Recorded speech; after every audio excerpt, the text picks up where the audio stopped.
திருநெல்வேலி மாவட்டம் பனங்குடி அருகே உள்ள தண்டையார்குளம் கிராமத்தில் 1960ஆம் ஆண்டு அக்டோபர் 16ஆம் தேதி பிறந்தவர் நாகேந்திரன். இவரது தந்தையார் பெயர் நயினார். பார், பார்க்கிங் குத்தகை என பல பிசினஸ் செய்தவர் நயினார். அதனால் வசதியான குடும்பம்தான். நாகேந்திரன் பள்ளிப்படிப்பு முடித்து ஆரல்வாய்மொழி கல்லூரியில் BA பட்டப்படிப்பு படித்தார். உள்ளூர் மக்களால் பண்ணையார் என்று பாசமாக அழைக்கப்படும் நயினார் நாகேந்திரன் செல்வந்தரான குடும்பத்தைச் சேர்ந்தவர்.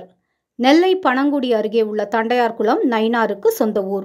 இருந்தாலும் அரசியலுக்கு வரும் முன்னரே நெல்லை நகரில் தொழில் உள்ளிட்ட தேவைகளுக்காக குடியேறிவிட்டார். நெல்லை கிராமங்களில் ரெட்டியார் சமுதாயத்தை சேர்ந்த நிலக்கிழார்களை பண்ணையார் என்றே அழைத்து வருகின்றனர். நயினார் நாகேந்திரன் ரெட்டியார் சமூகத்தை சேர்ந்தவர்களுடன் சேர்ந்து ஹோட்டல் பிசினஸில் ஈடுபட்டார். அப்போது நயினாரையும் பண்ணையார் என்றே அழைக்கத் தொடங்கி அதுவே அவரது நெல்லை அரசியலில் அடையாள பெயராகவும் மாறிவிட்டது. நேரடியான அரசியல் பிரவேசத்திற்கு முன்னதாகவே கட்சிப் பணிகளில் அவர் ஈடுபட்டிருந்தார். நெல்லையின் பழம்பெரும் அதிமுக தலைவரான கருப்பசாமி பாண்டியனின் தீவிர ஆதரவாளராக அறியப்பட்டார் நயினார் நாகேந்திரன். கொஞ்சம் கொஞ்சமாக கருப்பசாமி பாண்டியன் அருகே இருந்து திருநெல்வேலியின் அரசியல் களங்களை அறியத் தொடங்கினார். கானா எங்கே சென்றாலும் அங்கே நயினாரும் இருப்பார்.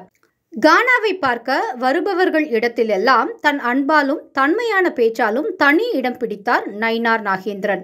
அரசியலுக்கு எப்போதுமே சமுதாய பலம் மிக முக்கியம்.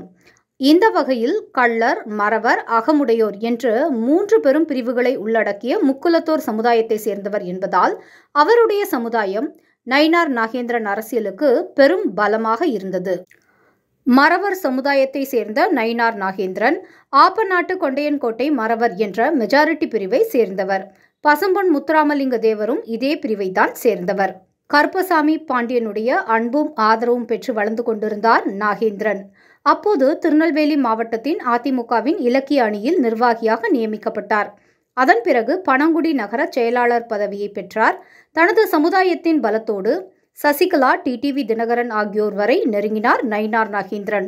அவர் ஒரு கட்டத்தில் தினகரனின் பரிபூர்ண ஆதரவோடு மாநில ஜெயலலிதா பேரவை செயலாளராக உயர்ந்தார். அதிமுகவில் முக்கியமான சக்தியாக இருந்த கருப்பசாமி பாண்டியன் 2001ஆம் ஆண்டில் திமுகவுக்கு சென்றுவிட்ட நிலையில் அந்த இடத்தை தனது சமுதாய பலம் காரணமாக கச்சிதமாக பயன்படுத்தி கொண்டார் நயினார் நாகேந்திரன். 2001ஆம் ஆண்டு கருப்பசாமி பாண்டியன் திமுகவுக்கு கட்சி மாறியது இவருக்கு சாதகமாக திரும்பியது.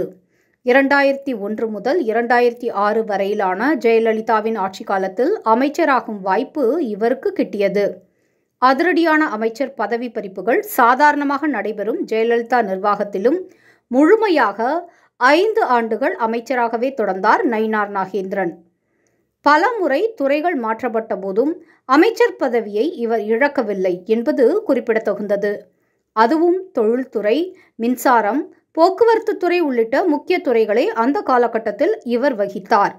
2006ஆம் ஆண்டு தேர்தலில் குறைந்த வாக்கு வித்தியாசத்தில் 606 வாக்குகள் வித்தியாசத்தில் நெல்லை தொகுதியில் தோல்வியடைந்தாலும் 2011ஆம் ஆண்டு தேர்தலில் அதே தொகுதியில் போட்டியிட்டு வெற்றி பெற்றார். ஆனால் அமைச்சரவையில் இவருக்கு இடம் கிடைக்கவில்லை. 2016ஆம் ஆண்டு சட்டமன்ற தேர்தலிலும் குறைந்த வாக்கு வித்தியாசத்தில் தோல்வியடைந்தார். ஜெயலலிதா மறைவுக்கு பிறகு சிறிது காலம் டிடிவி தினகரனின் அம்மா மக்கள் முன்னேற்றக் கழகத்தில் இருந்த நயினார் நாகேந்திரன் 2017ஆம் ஆண்டு பாஜகவில் தன்னை இணைத்துக் கொண்டார். 2001 முதல் 2006 வரை காலகட்டத்தில் முதலமைச்சர் ஜெயலலிதாவுக்கு சட்ட ரீதியான நெருக்கடி ஏற்பட்டு அவர் பதவி விலகிய போது யாரை இடைக்கால முதலமைச்சராக நியமிக்கலாம் என்று பரிசீலிக்கப்பட்ட பெயர்களில் OPSன் பெயரோடு நயினார் நாகேந்திரன் பெயரும் இடம்பெற்றிருந்தது. 2006 சட்டமன்ற தேர்தலில் நெல்லை தொகுதியில் மாலை ராஜாவிடம் வெறும் 606 ஓட்டுகளில் வெற்றி வாய்ப்பை இழந்தார் நயினார் நாகேந்திரன். அதன் பிறகு 2011ஆம் ஆண்டு சட்டமன்ற தேர்தலில் வெற்றி பெற்ற பிறகும் அவர் ஜெயலலிதா அமைச்சரவையில் அமைச்சராக்கப்படவில்லை. ஜெயலலிதாவின் மறைவுக்கு பிறகு தனக்கு முக்கியத்துவம் குறைவதை உணர்ந்த நயினார் நாகேந்திரன் 2017ஆம் ஆண்டு பாரதிய ஜனதா கட்சியில் சேர்ந்தார். அப்போதே தமிழ்நாடு பாஜகவுக்கு தலைவராக நியமிக்கப்படுவார் என்ற ஒரு கருத்து உலவியது. 2021ஆம் ஆண்டு சட்டமன்ற தேர்தலில் நெல்லை சட்டமன்ற தொகுதியில் அதிமுக கூட்டணியில் பாஜக வேட்பாளராக நின்று வெற்றி பெற்றார் நயினார் நாகேந்திரன். பாஜக மாநில தலைவர் பதவி கிடைக்கும் என்று கூறப்பட்ட நிலையில் பாஜக சட்டமன்ற கட்சி தலைவர் பதவி கிடைத்தது. தனது கட்சி தலைவர்களுடனும் மற்ற கட்சி தலைவர்களுடனும் தனக்கே உரிய சுமூகமான அமைதியான பணிவான அணுகுமுறையில் தொடர்ந்து நல்லுறவோடு இருந்தார் நயினார் நாகேந்திரன். காரணம், கருப்பசாமி பாண்டியனிடம் அவர் கற்ற அரசியல். இவருடைய பழகும் தன்மைக்கு ஓர் உதாரணம் அரசியல் வட்டாரத்தில் என்று சொல்வார்கள். தற்போதைய சட்டமன்றத்தில் சொந்த மாவட்டக்காரரான அப்பாவு சபாநாயகராக இருக்கும் சூழலில் பல சுவையான விவாதங்களிலும் நயினார் நாகேந்திரனின் பெயர் இடம்பெற தவறுவதில்லை. ஒரு சட்டமன்ற கூட்டத்தொடரில் தலைநகரை திருச்சிக்கு மாற்றுங்கள் என்று நயினார் நாகேந்திரன் கோரிக்கை வைக்க, இதனை அன்போடு பரிசீலிப்போம் என்று பதிலளித்திருந்தார் முதலமைச்சர் மு.க.ஸ்டாலின். தமிழ்நாடு பாஜக தலைவர் பதவிக்கு நயினார் நாகேந்திரன் பெயர் அடிபட்ட போதே அதே மாதம் முதலமைச்சர் மு.க.ஸ்டாலினுடன் ஒரே மேடையில் அரசு நிகழ்ச்சியில் பங்கேற்றார் நயினார் நாகேந்திரன். அப்போது மத்திய அரசை விமர்சித்த முதலமைச்சர் நயினார் நாகேந்திரன் கோபித்துக் கொள்ளக்கூடாது என்று கேட்டுக்கொண்டதும் நடந்தது. அவர் தன்னுடைய அரசியல் வாழ்விலேயே அதிரடியாக பேசியது என்றால் 2018ஆம் ஆண்டு காலகட்டத்தில் வைரமுத்து ஆண்டாளை இழிவுபடுத்தி பேசியதாக சர்ச்சை எழுந்ததல்லவா? அப்போது வைரமுத்துவை கண்டித்து பாஜக பல ஆர்ப்பாட்டங்களை முன்னின்று நடத்தியது. நெல்லையில் நடந்த கூட்டத்தில் மாநில துணைத் தலைவராக இருந்த நயினார் நாகேந்திரன் பேசும்போது வைரமுத்துவின் நாக்கை அறுத்தால் 10 கோடி ரெடியாக இருப்பதாகவும் கூறினார். நயினார் நாகேந்திரனா இப்படி பேசுவது என்று பலரும் ஆச்சரியப்பட்டனர், புருவம் தூக்கினர். பாஜக மாநில தலைவராக இருந்த அண்ணாமலை உடனான கருத்து வேறுபாடுகள் மற்றும் விமர்சனங்களே அதிமுக பாஜக கூட்டணி முறிவுக்கு காரணமாக கூறப்பட்டது. அண்ணாமலை அதிமுகவினரையும் அதிமுகவினர் அண்ணாமலையும் பொதுத்தளத்தில் விமர்சித்ததையும் காண முடிந்தது.